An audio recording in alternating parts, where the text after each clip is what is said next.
Ukraine, a resilient fight against Russia.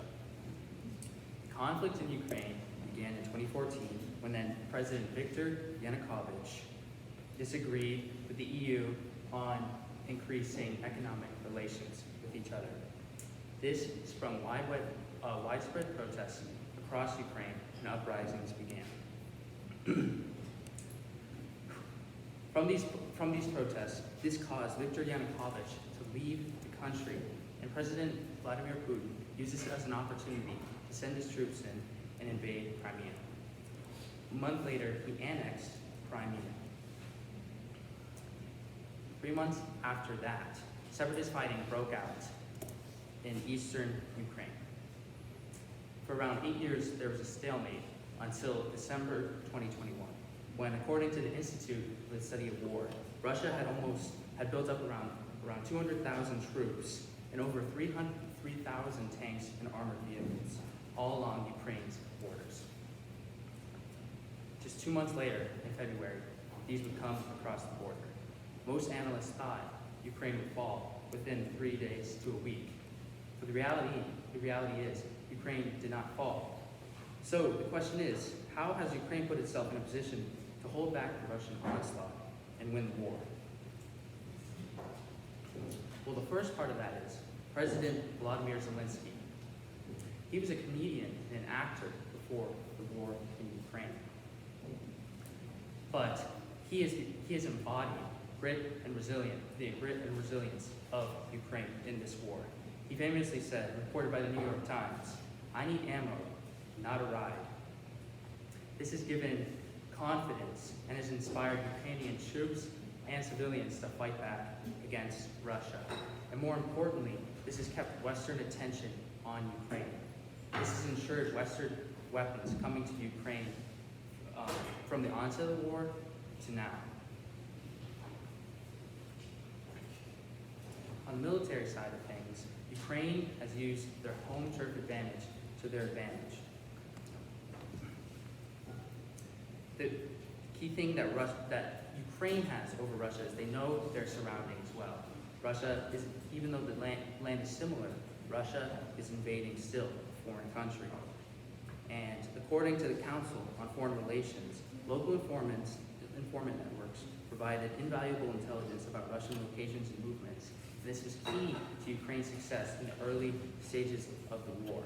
And more importantly, Ukraine's infrastructure was close to their troops, and this allowed them to set up effective communication and supply lines, which Russia did not have the opportunity to do so.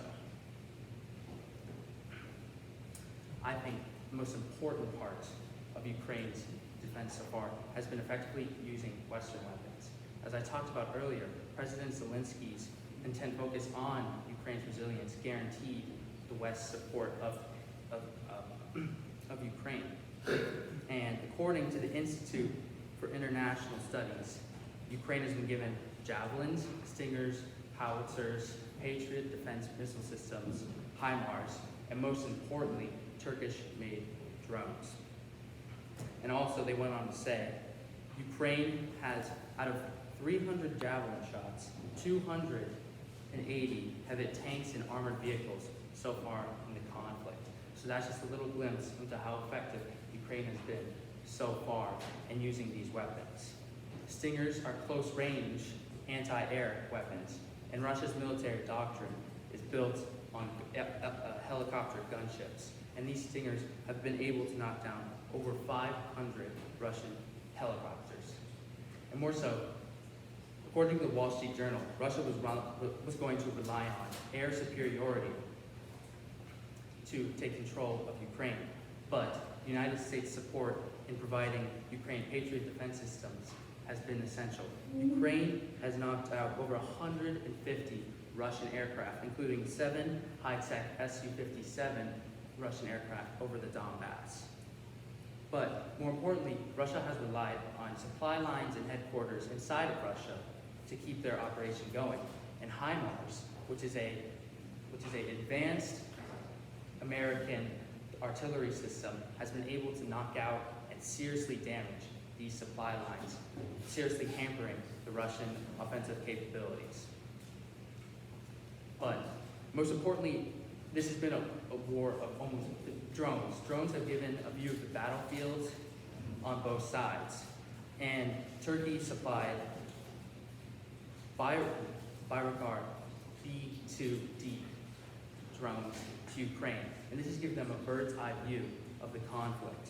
And once again, from the Institute for International Studies, they said Ukraine has been able to kill over 2,000 Russian infantrymen from using these Turkish drones.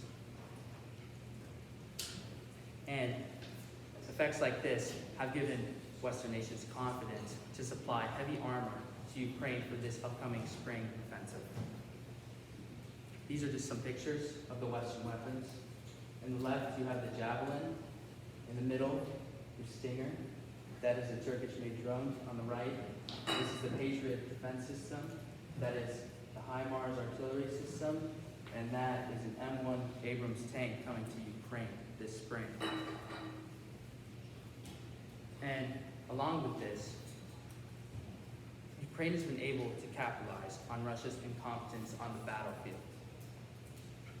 According to the Wall Street Journal, Ukraine was better prepared to take on Russia than most analysis had said or thought. So basically, as they described, this gave them time to observe what Russia was doing on the battlefield. And then in turn, Ukraine was able to point out and target Russia's weaknesses, which are supply lines, command, ill-prepared troops, and not enough ammo. So that's why you constantly see Ukraine striking, as I talked about before, HIMARS, striking supply depots and other ammunition depots. And Ukraine has been able, with the help of NATO special forces, to mobilize, to use a mobilized defense. And this goes against Russia's 20th century attacking strategy. So, in conclusion, resilience has been key to Ukraine's success. More specifically, Volodymyr Zelensky inspiring his nation to fight back, and his military using effective strategies such as using their home turf advantage, using Western weapons, and capitalizing on Russian incompetence. Thank you. Terrific, Barry. I've got 2 questions for you, and then we'll wrap this up. Okay, so for the first question, how did some of the preliminary information you gathered help to inform your overall research?